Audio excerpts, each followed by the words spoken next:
આવતીકાલે મહાકુંભનો છેલ્લો દિવસ છે. આવતીકાલે એટલે કે મહાશિવરાત્રિના દિવસે મહાકુંભનો છેલ્લો દિવસ છે. મંગળવાર સવારથી મેળામાં ફરી ભારે ભીડ જોવા મળી રહી છે. નજીકના જિલ્લાઓમાંથી લોકો આવી રહ્યા છે. શહેરના તમામ પ્રવેશદ્વારો પર ટ્રાફિક જામ છે.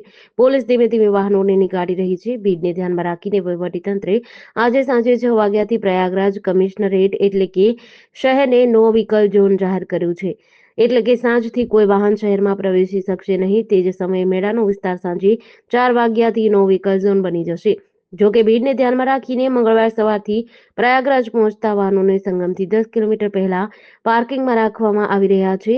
વહીવટીતંત્રે ભક્તોને નજીકના ઘાટ પર સ્નાન કરીને ઘરે જવા અપીલ કરી છે. આજે બપોરે 12 વાગ્યા સુધીમાં 68.31 લાખ લોકોએ સ્નાન કર્યું છે. મહાકુંભમાં દેખરેખ માટે વાયુસેના તૈનાત છે. સોમવારે મહાકુંભમાં બોલિવૂડ અભિનેતાઓ અને અભિનેત્રીઓનો મેળાવડો હતો. અક્ષય કુમાર, કેટરીના કૈફે સંગમમાં ડૂબકી લગાવી હતી.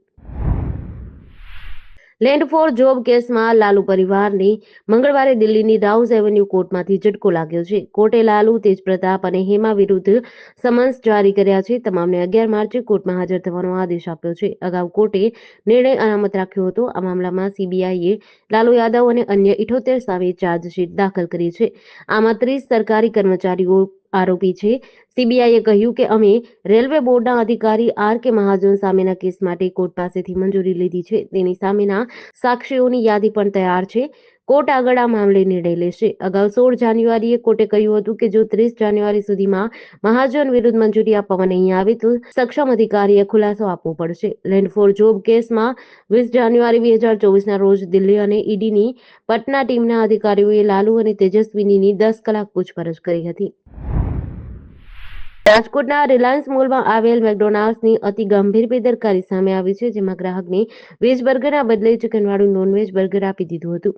એટલું જ નહીં, વૈષ્ણવ ગ્રાહકના પરિવારના એક વ્યક્તિએ ભૂલથી નોનવેજ બર્ગર ખાઈ લીધું હતું. બાદમાં આ અંગેની જાણ થતાં ધાર્મિક લાગણી દુભાઈ હતી. જેના પગલે ગ્રાહકે કન્ઝ્યુમર કોર્ટમાં ફરિયાદ કરવાની તૈયારી શરૂ કરી છે. બીજી તરફ આ અંગે મેકડોનાલ્ડ્સના લાયઝનિંગ ઓફિસરે ગ્રાહકની સાથે લોકોની પણ માફી માંગી છે. ગત રવિવારે કેવલ વિરાણી નામના યુવકે પોતાના પરિવાર માટે સ્વિગી ડિલિવરી એપ મારફતે મેકડોનાલ્ડ્સમાંથી 6 વેજ બર્ગર મંગાવ્યા હતા. જેમાંથી 4 વેજ અને 2 નોનવેજ બર્ગર પાર્સલમાંથી નીકળ્યા હતા. ભૂલથી એક નોનવેજ બર્ગર પરિવારના વ્યક્તિએ ખાઈ લીધું હતું. મેકડોનાલ્ડ્સની આ ભૂલથી વૈષ્ણવ ધર્મ પાળતા પરિવારના એક સભ્યનો ધર્મ ભ્રષ્ટ થયાની લાગણી અનુભવાઈ હતી. કેરળના તિરુવનંતપુરમના વેંજારામુડુમાં સોમવારે સાંજે એક 23 વર્ષીય યુવકે 5 લોકોની હત્યા કરી હતી. આરોપીએ છરી અને હથોડી વડે તેની પ્રેમિકા, ભાઈ, દાદી, કાકા અને કાકીની ક્રૂરતાથી હત્યા કરી. આ પછી આરોપીએ માતા પર હુમલો કર્યો અને તેને પણ મારી નાખવાનો પ્રયાસ કર્યો. યુવકે સંપૂર્ણ આયોજન સાથે 3 અલગ અલગ જગ્યાએ આ ઘટનાને અંજામ આપ્યો. પછી તે વેંજારામુડુ પોલીસ સ્ટેશને ગયો અને સરેન્ડર કર્યું અને પોતાનો ગુનો કબૂલ્યો. પોલીસ સ્ટેશનમાં આરોપીએ જણાવ્યું કે તેણે તેની માતા અને ગર્લફ્રેન્ડ સહિત 5 લોકોની હત્યા કરી છે. આરોપીનું નામ અફવાન છે. પોલીસે અત્યાર સુધીમાં 5 લોકોના મોતની પુષ્ટિ કરી છે. જેમાં આરોપીનો ભાઈ અહેસાન, દાદી સલમા, બીવી, કાકા લતીફ, કાકી શાહિદા અને તેની ગર્લફ્રેન્ડ ફરસાનાનો સમાવેશ થાય છે. આરોપીઓ વિરુદ્ધ 2 પોલીસ સ્ટેશનમાં 3 કેસ નોંધાયા છે. પોરબંદર દ્વારકા હાઈવે પર કુચડી ગામ નજીક સોમવારે એક ગંભીર અકસ્માત થયો હતો. કર્ણાટકના યાત્રાળુઓથી ભરેલી બસ બંધ પડેલી ટ્રક સાથે અથડાઈ હતી. આ અકસ્માતમાં 2 યાત્રાળુઓના મોત થયા છે. અકસ્માતમાં 12 યાત્રાળુઓને ઈજા થઈ છે. તમામ ઘાયલોને સારવાર માટે પોરબંદરની ભાવસિંહજી સરકારી હોસ્પિટલે ખસેડાયા છે. પ્રાથમિક તપાસમાં જાણવા મળ્યું કે યાત્રાળુઓની બસ સોમનાથથી દ્વારકા તરફ જતી હતી. કુચડી ગામ નજીક ગોલાઈ પાસે રસ્તા પર બંધ પડેલા ટ્રક સાથે બસ અથડાઈ હતી. અકસ્માતની જાણ થતાં સ્થાનિક પોલીસ અને આરોગ્ય વિભાગની ટીમ પહોંચી હતી. પોલીસે આ મામલે વધુ તપાસ હાથ ધરી છે.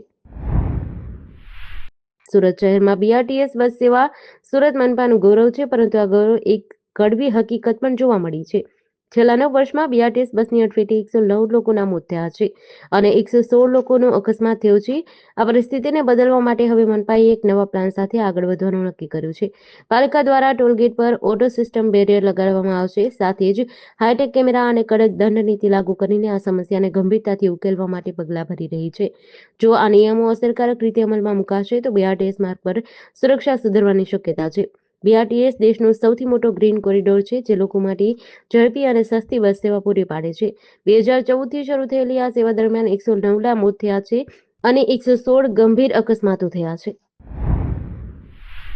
શિવરાત્રી પર્વ પહેલા વલસાડ જિલ્લામાં ગેરકાયદેસર પ્રવૃત્તિઓ પર અંકુશ લાવવાની કવાયત હાથ ધરવામાં આવી છે. વલસાડ એસપી ડોક્ટર કરણરાજ વાઘેલાના આદેશ બાદ પારડી પોલીસે કાર્યવાહી કરી છે. પારડી પીઆઈ જે.આર. ગઢવીની ટીમે બાતમી મળી હતી કે ગોઈમા ગામના તળાવ પાસે ભરમદેવ બાપાના મંદિરના કમ્પાઉન્ડમાં કેટલાક લોકો તીન પત્તીનો જુગાર રમે છે. પોલીસે રેડ પાડતા જુગારીઓ ભાગવા લાગ્યા. પોલીસે 2 આરોપીઓને પકડી પાડ્યા છે. પકડાયેલા આરોપીઓમાં સુરેશભાઈ કાળીદાસ પટેલ અને ઈશ્વરભાઈ રમણભાઈ પટેલનો સમાવેશ થાય છે, જ્યારે હરીશભાઈ ગુલાબભાઈ પટેલ, ચિરાગભાઈ પટેલ, અમૃતભાઈ પટેલ, સંદીપભાઈ પટેલ અને યોગેશભાઈ પટેલ ફરાર થઈ ગયા છે. કુલ ₹47,360નો મુદ્દામાલ જપ્ત કર્યો છે. પાટણની સ્પેશિયલ એનડીપીએસ કોર્ટે એક મહત્વપૂર્ણ ચુકાદો આપ્યો છે. કોર્ટે આરોપી જીવણજી સરતાજી ઠાકોરને 10 વર્ષની સખત કેદની સજા અને 1 લાખનો દંડ ફટકાર્યો છે. દંડ ન ભરવાની સ્થિતિમાં વધુ સાદી કેદની સજા થશે. આ કેસ 7 વર્ષ જૂનો છે. તારીખ 23/2/2019ના રોજ હારીજ તાલુકાના પીપળાણા ગામમાં પોલીસે દરોડો પાડ્યો હતો. આરોપીના ખેતરમાંથી એરંડાની વચ્ચે ઉગાડેલા ગાંજા અને અફીણના છોડ મળ્યા હતા. પોલીસે 115 કોથળામાં 1079.400 કિલોગ્રામ ગાંજો, જેની કિંમત ₹64.76 લાખ અને 9 કોથળામાં 113.200 કિલોગ્રામ અફીણ, જેની કિંમત ₹5.66 લાખ હતી, જપ્ત કર્યા હતા. ફોરેન્સિક તપાસમાં આ જથ્થો નશાકારક દ્રવ્યો હોવાનું સામે આવતા પોલીસે તપાસ હાથ ધરી હતી. અમરેલી જિલ્લાના બાબરા તાલુકાના દરેડ ગામમાં લગ્ન પ્રસંગે ગંભીર ઘટના સામે આવી છે. ગોંડલ તાલુકાના સાગપરથી આવેલી જાનમાં સામેલ 60 જેટલા લોકોને ફૂડ પોઈઝનિંગની અસર થઈ હતી. બપોરે લગ્ન પ્રસંગમાં ભોજન સમારંભ દરમિયાન સાંજના સમયે લોકોની તબિયત લથડી હતી. સૌપ્રથમ બાળકોમાં ફૂડ પોઈઝનિંગની અસર થઈ હતી, ત્યારબાદ યુવાનો અને વૃદ્ધોમાં પણ આ અસર જોવા મળી હતી. તમામ અસરગ્રસ્ત લોકોને તાત્કાલિક બાબરા હોસ્પિટલ અને અન્ય ખાનગી હોસ્પિટલે દાખલ કરાયા હતા. દર્દીઓને ઇન્જેક્શન અને બાટલા આપ્યા બાદ રજા આપવામાં આવી. તબીબે જણાવ્યું કે કોઈ કેસ ગંભીર નથી. તમામ દર્દીઓની સ્થિતિ સ્થિર છે. અમરેલી જિલ્લાના કુકાવાવ તાલુકાના દેવ ગામની સીમમાં એક ચોંકાવનારી ઘટના બની છે. લવાભાઈ વીરજીભાઈ રાદડિયાની વાડીમાં મજૂરી કામ કરતા 35 વર્ષીય રેવ્યાબેનનો મૃતદેહ 110 ફૂટ ઊંડા પાણી ભરેલા કૂવામાંથી મળ્યો છે. ફાયર કંટ્રોલ રૂમને માહિતી મળતા જ અમરેલી ફાયર ટીમ અને સ્થાનિક પોલીસ દોડી આવી હતી. ફાયર ઓફિસર એસસી ગઢવીની આગેવાની હેઠળ ટીમે માત્ર 25 મિનિટમાં રેસ્ક્યુ ઓપરેશન પૂર્ણ કર્યું હતું. ફાયર ટીમના પ્રવીણભાઈ ચૌહાણ, સવજીભાઈ ડાભી, કૃષ્ણભાઈ ઓળકિયા, સાગરભાઈ પુરોહિત અને અરુણભાઈ વાઘેલા સહિતના જવાનોએ આ મુશ્કેલ કામગીરી સફળતાપૂર્વક પાર પાડી હતી.